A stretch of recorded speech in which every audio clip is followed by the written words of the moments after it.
Hey friends, welcome to season 8 of the Let's Get Real podcast. I'm Justin. And I'm Trisha.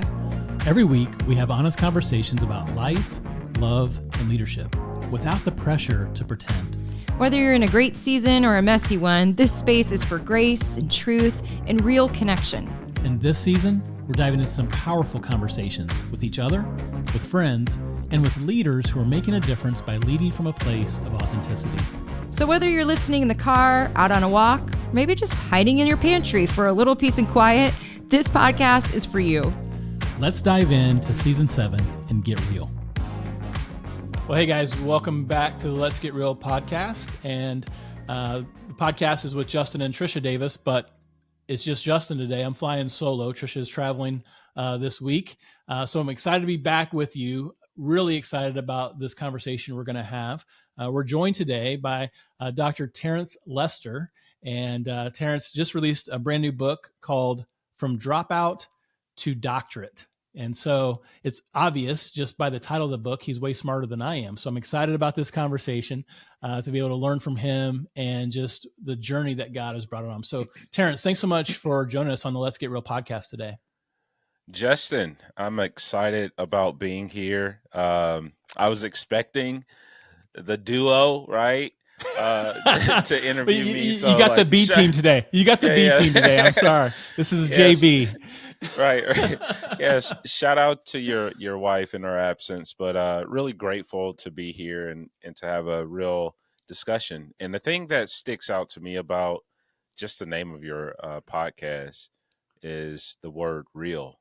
So really excited about being real with you. Oh, thank you so much. For those that maybe aren't familiar with you, maybe just give a little background on who you are, your family, marriage, all that. Yeah, so my name is Terence. I currently reside in Atlanta, Georgia. Been married 19 years as of last month. So huge shout out to my wife, Cecilia. And I have 2 wonderful children.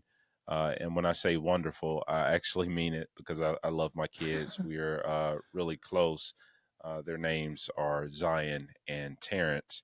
My daughter is a senior, man, and I'm feeling all of the emotions. I guess it's pre-grief before she leaves home to go off to college. So we're doing college tours, and my son is a freshman. But hey, man, we live in Atlanta. We lead, me and my wife co-lead a nonprofit organization called Love Beyond Walls, and we help those who are experiencing homelessness get access to resources and transition out of homelessness. But we also advocate, in the best ways to build compassion towards this population, so that people who feel invisible without an address know that they are the beloved of God. Wow, that's powerful. We're going to put all of Terence's contact information and a link to his nonprofit organization in the show notes. Just hearing you talk about, your first child going to college, man. I remember our oldest son now is 29.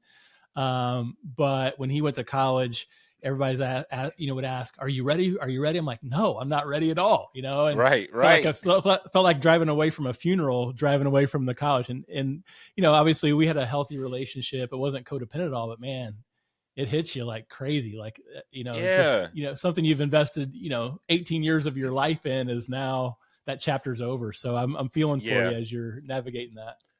Yeah, navigating it for sure. And I love my children. I've been there every step of the way, present in their lives. I was there when the doctor allowed me to hold my daughter, right, and my son. And now, her thinking about college and becoming a pediatric doctor and all of these things that she's envisioning for her life. So, and even my son, he's thinking about college, even as a freshman now. So I'm just, I don't know. I'm doing the grief work, but I know it's going to take a little more. So I'll be hitting you up for some guidance, brother. It's weird because it's like something you're supposed to be celebrating that makes you sad, but it's a good sadness, right? It's not right. It's it's not, But just thinking about kind of the environment that your kids have grown up in, vastly different from your childhood. You grew up with us in in a single mom household. Talk a little bit about your childhood and some of the realities that you went through as a kid. Yeah, I mean, most definitely, the way that my children are growing up are vastly different, and it's two parts to that. I think part one is, um, there's a quote that is passed around from social media account to social media account that says, "If generational trauma can come through generation to generation, so can generational healing." Right. And I believe at Amen. the Yeah. core of that is, my faith. God allowed me to have my life truly transformed, but it hasn't always been perfect.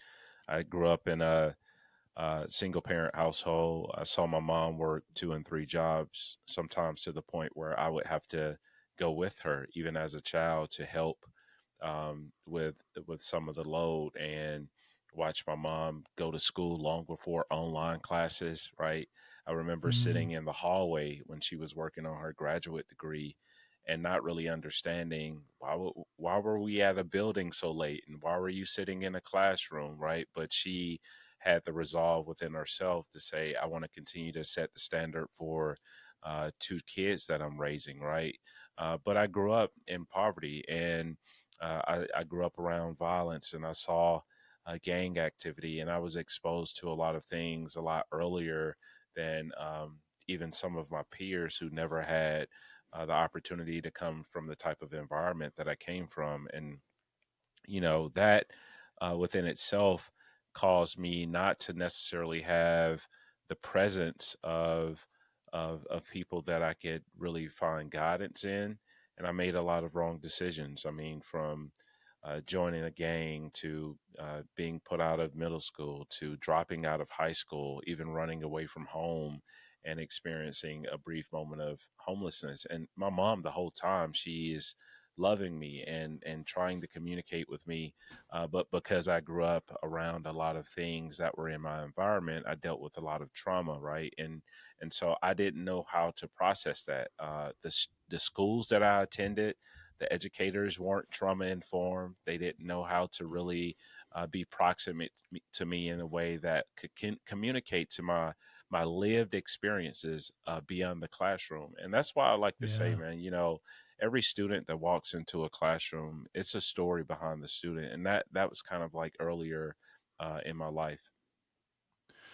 We interviewed an author named Mary Morantz, and she grew up in poverty in Appalachia, West Virginia, and Yeah. I grew up in a trailer park. My Mm, parents were super poor. We moved 17 times from the time I was in kindergarten until I was a senior in high school. 11 times from the time I was in middle school till I was a senior in high school. mm, I told Trish and I tell the story all the time. One of the first times I brought Trish home to meet my parents, we go to my house, and someone else lived there, and I mm. didn't even know my parents moved, or I had to go to a gas station and call them to figure out where they moved to, Wow. because we were Wow. constantly getting evicted, and that poverty is a trauma of its own. How did Yes. that how did that experience of kind of growing up, that traumatic experience, how did that form and shape you? Obviously, you're looking for community, so you join a gang. There's certain, there's paths that you go down, but how do you feel like that, trauma experience of poverty really shaped your early life? Yeah. It's interesting that you make that distinction about poverty and not separating it from trauma. Researchers will suggest, clinicians, that we should not be separating the term poverty from trauma, because poverty is trauma. To Mm, wake up and not know where your next meal is coming from, or to be evicted 17 times and to be transient, right? Almost yeah. a acute sense of homelessness, never being able to fully settle, or to go to school and not have the proper size shoes on, and you're being asked from an educator to connect with a lesson that doesn't speak to your existential realities. I think poverty is trauma, right? Coretta Oh, I Scott see. King said that poverty is violence. And I would take it a step further, that poverty is not just economics. It's poverty is social, poverty is spiritual, poverty is environmental, poverty is occupational, poverty is psychological, poverty is physiological. Poverty can be your emotional state. And so all of that kind of intersects, and that impacted me a great bit. And I think one of the most important ways that it impacted me was it limited my exposure and my ability to dream early on, Mm, right? And sometimes we don't think that students are being impacted in these ways, right? Or children are being impacted in these ways. But uh, I heard a quote that said something like this one time: you become what you behold, right? When mm, you're in an environment where you are surrounded by lack of access to resources, you're seeing people suffer and struggle. You're around a bunch of emotional weight and pain all the time. You kind of internalize that, right? And as I look back on my younger self, I couldn't see myself dreaming beyond what I was experiencing, right? I told you yeah. earlier that I eventually dropped out of high school, and there's no reason that I should have been thinking about dropping out before dreaming about going on to achieve academic heights. And I'm sure we'll talk more about that, but I see it as something that is becoming more pervasive, man. Like when you see the growing amount of people who are experiencing poverty, we have to ask ourselves, why can't people see beyond their experiences, right? And it's because poverty erodes something within the imagination of a person's well-being. It's so good. And I love how holistically you describe that. And just thinking about my own experience, and even, I mentioned to you before we started recording, 8 years ago, we adopted two kids, and we took them to, I don't know if you guys have Chewy's in Atlanta. It's a Mexican No, I've restaurant. never heard of Chewy's. But we took them to Chewy's the night that we, got custody of them. And we sit down and they bring you the salsa and the chips. Mm, And the kids had never, they were 7 and 9. They'd never been to a sit down restaurant before. mm, They'd never been to the mall before. They'd never been to the movies before. yeah, Right. And so it's like some of the things that we take for granted, even if you're middle class, I'm sure you've been to the mall, and yeah, so it was just this repositioning of my own perspective of going, man, there's so much that I take for granted. The proximity, even if I'm not wealthy, the proximity I have to wealth, the proximity I have to opportunities, the proximity mm, I have to knowledge and just some of the things that I don't think we necessarily take into consideration when we start talking about how to address some of the sociological and economic issues that we face in our country. You mentioned dropping out of high school. Obviously you have your doctorate now, so there was a path. You eventually decide to go get your GED. What was kind of it, how did your mindset shift from I want something different for my life than what I'm living right now? yeah. Well, well, firstly, thank you for sharing about the power of exposure. The power of exposure, even, it increases your imagination. It moves you beyond a place of familiarity, right? It expands your worldview. It gives you experiences that has the possibility to give you the courage to think beyond your circumstances or your life experiences. And so I think that is really important.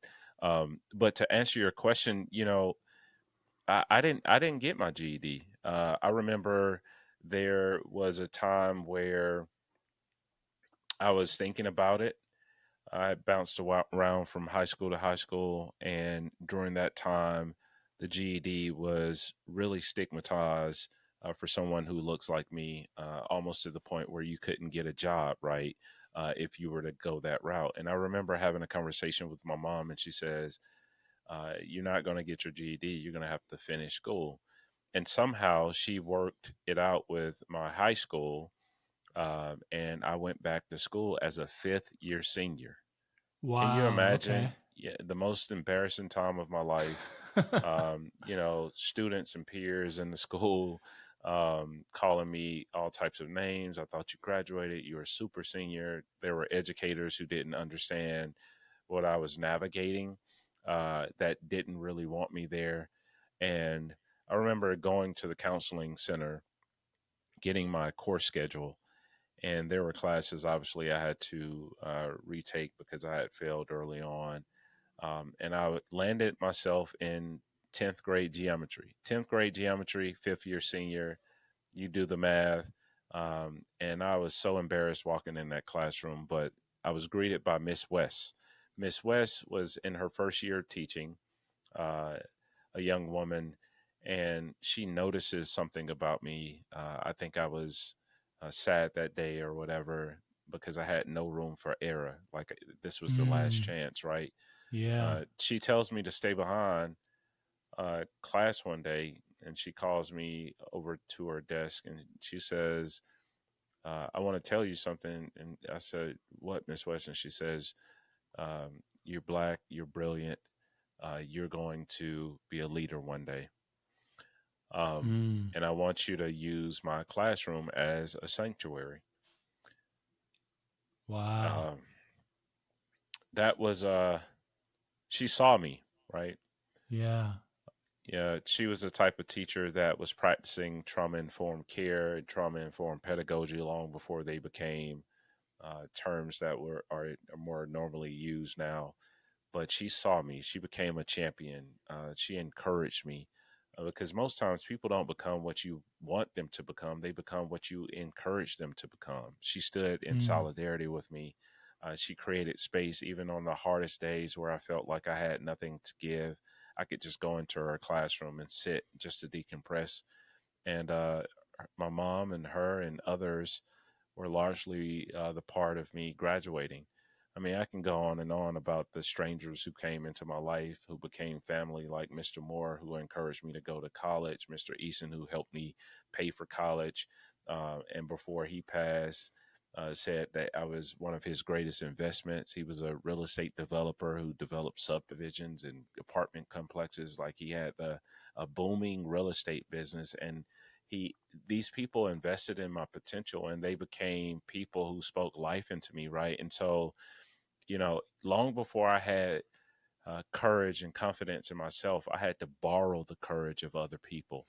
And mm, those other people saw an opportunity to serve me when I was at my lowest. And I'm a product of those people standing with me in my life. And I think that is the power of what the Lord does when people of faith say, I'm going to invest, I'm going to contribute, I'm going to be generous with my time, I'm going to share wisdom, I'm going to do whatever it takes to stand with a person through their lowest moments in life.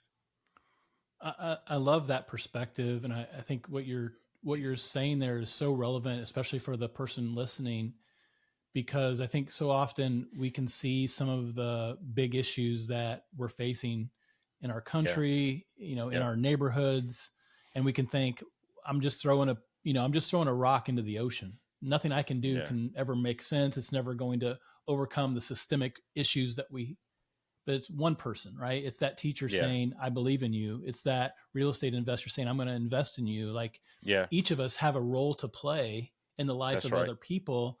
And sometimes it can be costly, but sometimes it's going to cost you time. It's going to cost you a word of encouragement. It's going to cost you listening to the prompting of the Holy Spirit and going, Yeah, I need to speak that into that person. yeah, I think there's a role for all of us to play in overcoming some of the greatest challenges that we're facing. And I love how you didn't have to figure it all out at once, right? right. Yeah, It was a step back in your mind into that yeah, 10th grade class. But it was almost like God was pulling the catapult back. The slingshot was being pulled back to be able to yes, launch you into something greater. yes, yeah. I think Paul says it best, man, in the New Testament when he says, I Paul sow, right? Apollos waters, but it's God that gets the increase. And I love that you're speaking to that process, right? Where you may be sowing, somebody else may be reaping, right? Or Yeah. watering, or standing with someone. And it shows how God uses the community, which is the message that I'm writing about in the book, right? Everybody has a role to play. And it's ultimately God that is doing the transforming or the Mm. transformation through the power of the Holy Spirit and the work of Jesus, right? And so I man, I got involved in church. I was mentored by deacons, elders.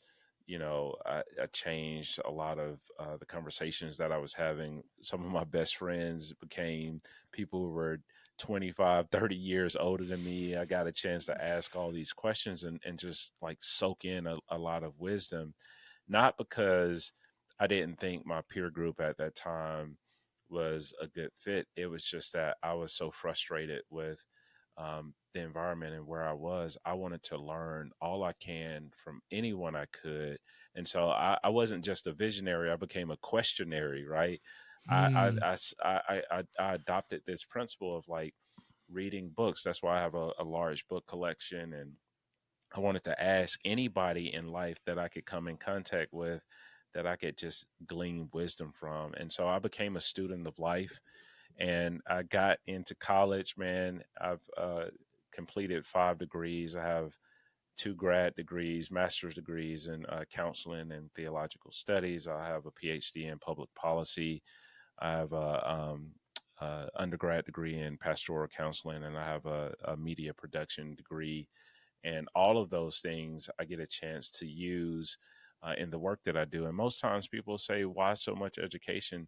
And I say, I see education as capacity building, right? The Mm. more Yeah. capacity the more capacity I have to serve. Like, I don't want to be like the disciples fighting over who's going to be great. This is not about just being great, right? It's about having more capacity to serve those that God loves who may be finding themselves invisible right now. And so I see the opportunity to learn and to grow as more of a way to actually follow Jesus and actually serve the Lord's kingdom. I just finished my master's degree last month, August Oh, 15th. congrats! Yeah, So I don't feel as accomplished, but I do recognize the capacity, right? Like yeah, going into that process, I'm like, I'm working, I have kids, yeah, we're traveling and speaking, we're writing books. How am I going to do a master's degree?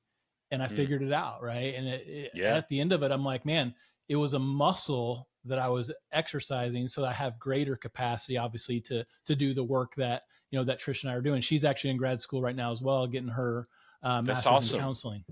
Yeah. So yeah, so I'm done. She's still going, and so I try not to make fun of her too much. That you're reading, and while I'm watching Sports Center, you have to read that book. So Right, um, right.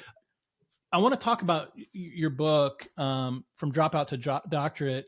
In the book, you open it by writing a letter to your dad, who was absent for a lot of your childhood. Talk about one, the reconciliation process of that relationship, and then why you chose to open the book with something so powerful. Yeah. Shout out to my dad, man. He passed away last year.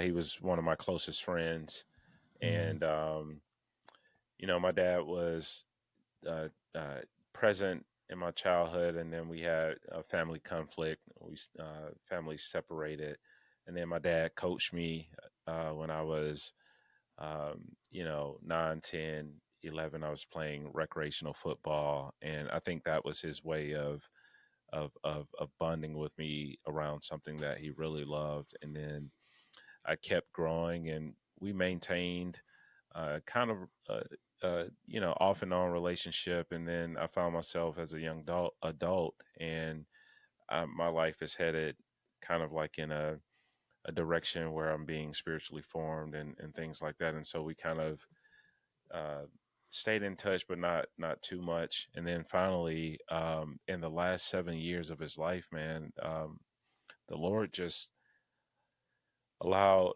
us to reconcile um, in the hospital, um, almost to the point, man, where my dad would come and hear me preach, and we would exchange "I love yous" and have these long conversations about sports. And I got a chance to know my father in ways that I'm thankful to God that I had that time and opportunity to be so close to him. He used to come over to my house and go fishing with me and my son. We used to play chess together, and um, I saw my dad actually give his life to the Lord later in life, and towards the end of his life, when I was sitting next to him bedside in the hospital as he was fighting terminal illness, I asked him uh, about what made him, like, be so moved to be close to the Lord and have faith. And I mean, he just was so resilient. And he told me that that was a portion of my life that came to him in terms of how I Mm. was living and following the Lord and things like that. And I got a chance to preach my dad's eulogy.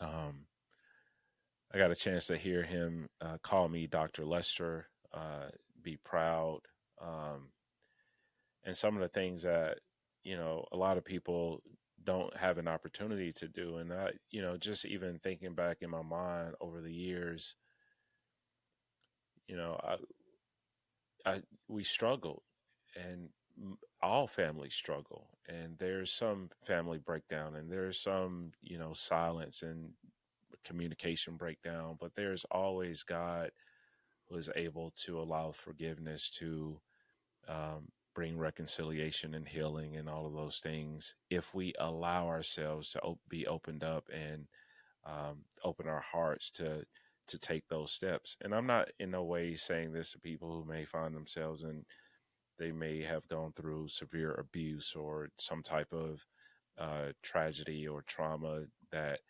it's just like the best thing you could do is have a boundary, but you can always have forgiveness in your heart, right? Yeah.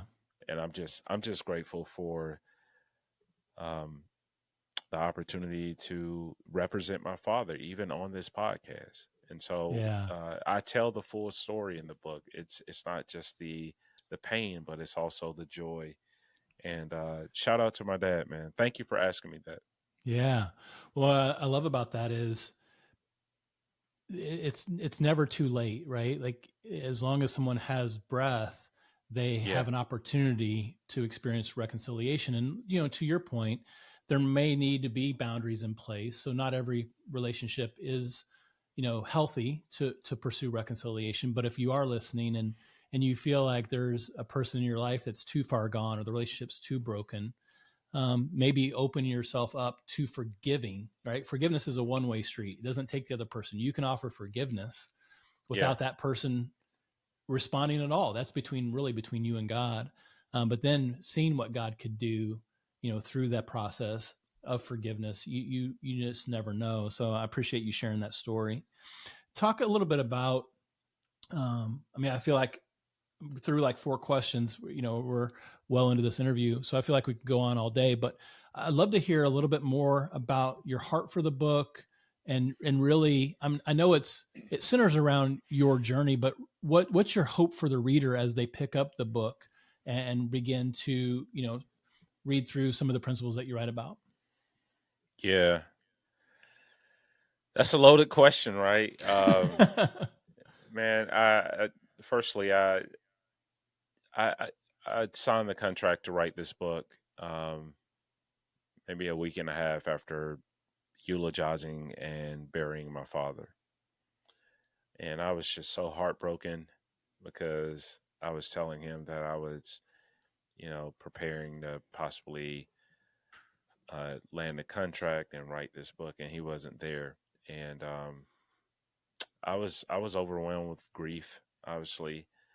And I signed, and I found myself dealing with the absence and the grief and the the the highs and lows of it all, right? You know, some memories that can make you laugh, or also some of the memories that can bring tears to your eyes.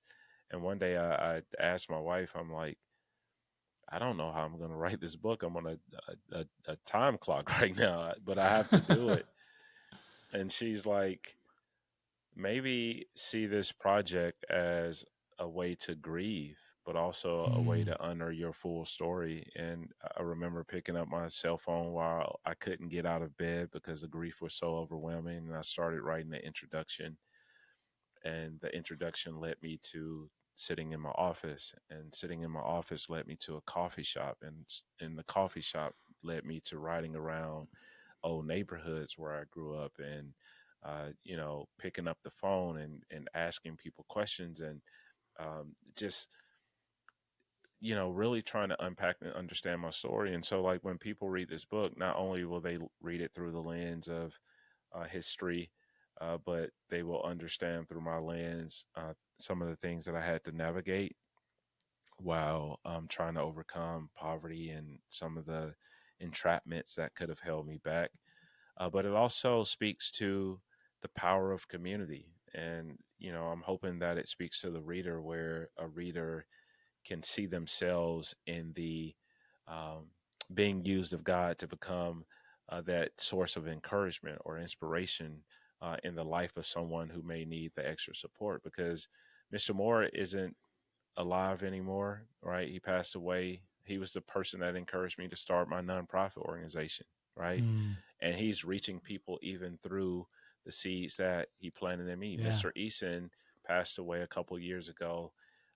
He's reaching people. Miss West, my teacher, like, all of those seeds are coming up and with goodness, because I've surrendered my life to the Lord, right? And so you just never know. And right now we're living in a critical moment, man. You just feel the weight and the tension, Hmm. the division, the compassionlessness, right? Yeah. Yeah. Um, the Lord has called us to love our neighbors as ourselves, after we love Him with everything. And I think we're living in a moment where one of the greatest moments in history where we can display that, right? Yeah. And ask ourselves, how do we show up in community and make sure that people who are vulnerable or excluded or overlooked feel seen and know that they are supported by the way that we serve them. And so that's what I'm hoping that people understand, while at the same time getting the chance to follow along what some would say is a story of resilience. Hmm. I love that. You know, one of the things that we've navigated recently as a family, you know, we're, uh, racial diversity is important to us. We have two, Black adopted kids. We live in a community on the northwest side of Indianapolis that is 98% white. Mm, And it's the best school system in the state. And so we just thought, man, we are going to adopt these kids. We're going to put them in this great school system. They're going to thrive. We're going to love them like we loved our three biological kids, and things are just going to go up and to the right. And never understanding the dynamic for, I'll talk specifically about our daughter, she's a sophomore in high school now. And there's a processing that she's doing, having two white parents, being an African American daughter in basically an all white school. And so we made the decision this summer. She wanted to transfer to another school. It's about 20 minutes from here. Great school. It's called North Central High School, because white people are the minority there. There's people of color are the majority, Hispanic, African American. And she, so far, we're 2 months into the school year, she's loving it, and just it feels like she's found a home. mm, Some of the things that, I guess, some of the mistakes that we made as parents in some of the in navigating some of those racial realities were unintentional, right? Like, it wasn't because we were trying to make life hard on her by putting her in this school. We wanted to make life better, but with a lack of understanding of some of the racial and social implications of that, Yeah. and I think I'm going to go out on a limb. I hope that our audience is a diverse audience, but I'm going to say it's mostly white. As a person of color, how can people like me understand some of those racial and some of the social implications that we oftentimes take for granted, that we make assumptions about other people that Yeah. um, that obviously put the conversation, it sets us back in understanding one another rather. So I guess that's a long way of asking, like, as you're talking to me and to, how can we in the church do a better job of loving our neighbor as ourselves, even if our neighbor doesn't look like us or make the same money as us or isn't in the same tax bracket as us or doesn't live in the same community as us. What do you feel like? Obviously that's a very loaded question, and it's not a Yeah. prescription. It's not a Yeah. prescription to write, or somebody would Yeah. have already written it, right? Yeah. But just maybe, Yeah. I don't know if I'm making sense or not, but Yeah. I think one thing that you lifted up was the awareness, right? Because lack of awareness sometimes can cause us to uh, judge, make decisions that can become harmful to people who may not have your same experience in their bodies and the way that they show up in the world in their existence. And so awareness is a huge part of this. And so how do you get aware, right? I think by asking questions, having a posture of learning versus mm, um, entering into relationships or understanding something with a prescriptive mindset, right? You can't prescribe something that you haven't diagnosed. so good. Is one of the things that we oftentimes make mistakes on. The second thing too is like awareness also informs you on what questions you need to ask yourself. Sometimes you can be in a bubble, right, to the point where you have no awareness of anything going on outside of the world that you frequent, your churches, the coffee shop, the way the conversations that you have, and things The could be happening. algorithms, The algorithms of algorithms, your yeah, social media. right, right. Uh, it's true that your algorithm may be different from mine, right? Because we have two different uh, ways of experiencing the world, and so I think uh, allowing the awareness to push us to understand the world of other people, whether through reading or watching documentaries, having conversations with people who are not like you. When Jesus Mm, says, love your neighbor, he's not talking about your neighbor that looks like you, talks like you, walks like you, comes from the same background as you. He's actually talking about loving. It's easy to love that neighbor, right? He's talking about right. loving someone who is who is who has a different experience from you. But we can't stop there. If we dare to love our neighbor, right, we also have to love the neighborhood that shaped that neighbor. Wow. Then we have to That's take it a good. step further. Not only do we have to love that neighborhood, but we also have to be concerned with what that neighborhood faces, its Mm, struggles, right? And the only way that we get a clear understanding of that is we have to do our homework. We have to understand social, historical dynamics. We have to understand social stigma. We have to understand some of the more nuanced things that may not be our own experience. And I'm talking to your audience, right? yeah. And then the second thing I would say is proximate yourself. The scriptures is clear. The word became flesh and dwelt among us. Mm, Wow. What a Lord that we served, that was stepped through the portals of heaven, wrap himself in flesh, and then walk in our human experience.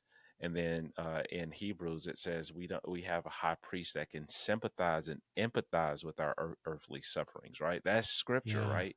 Yeah. Why aren't we following that same model? So like I would communicate to your audience, approximate yourself. Not only have that awareness, not only have a hunger to learn, but also ask yourself, where do you drink coffee? I remember I was doing a podcast not too long ago, it was a couple years back, and somebody, I was talking to a podcast host. He was like, "Man, how do you, where, where should I start?" And I was like, "Well, where do you spend most of your time?" And every place that he named was a place that didn't include the very people that he said he wanted to be in relationship with. Wow. Maybe change Yeah.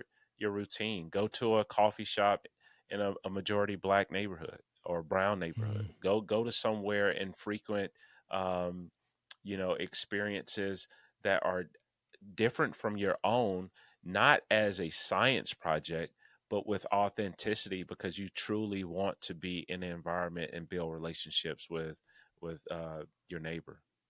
Man, that's so good. Thank you so much for just sharing that. And as you're listening, I hope that you realize that this isn't, it's not these big, large leaps. It's just little steps toward understanding, asking, reconciliation, loving as Jesus loves. So thanks so much, Terence.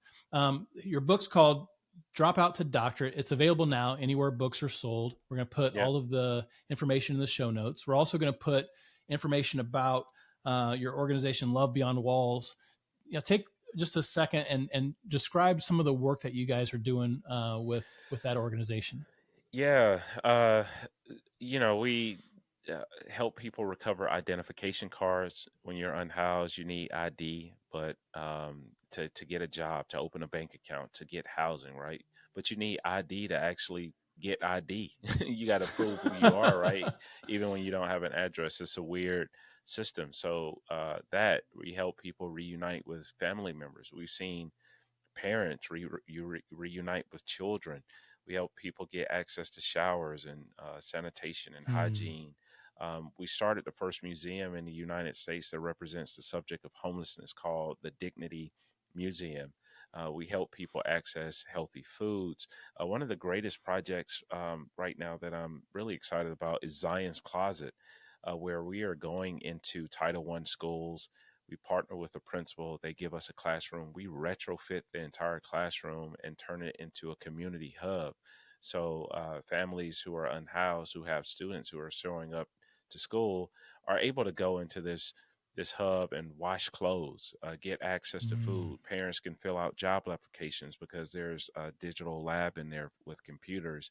There's a space for counselors and social workers to meet direct with the parents without the sting of shame, walking into a building not feeling like you're adequate enough to even be in your child's school, right? There are uniforms and shoes and clothing and all of the services that are needed inside of this classroom. And people say, well, how does this impact student learning?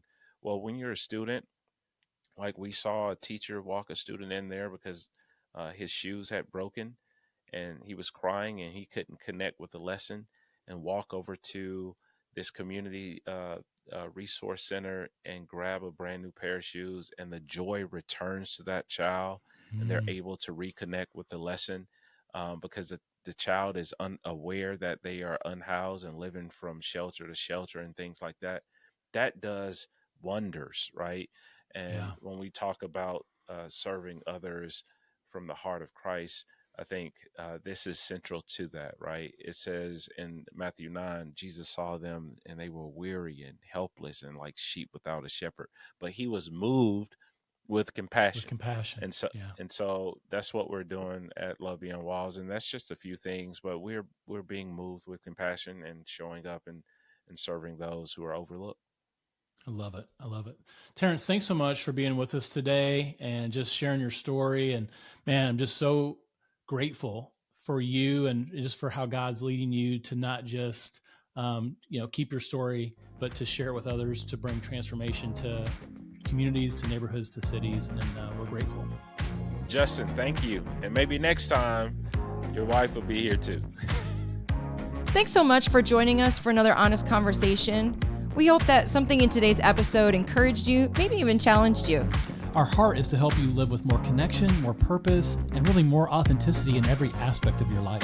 If this episode meant something to you, would you do us a favor? Would you leave a review wherever you listen to the podcast? It helps more people find these conversations. Or better yet, share it with a friend. Shoot somebody a text message today. Let them know what you're listening to, because you never know how God might use that to encourage somebody else. We'll see you next time right here on the Let's Get Real podcast.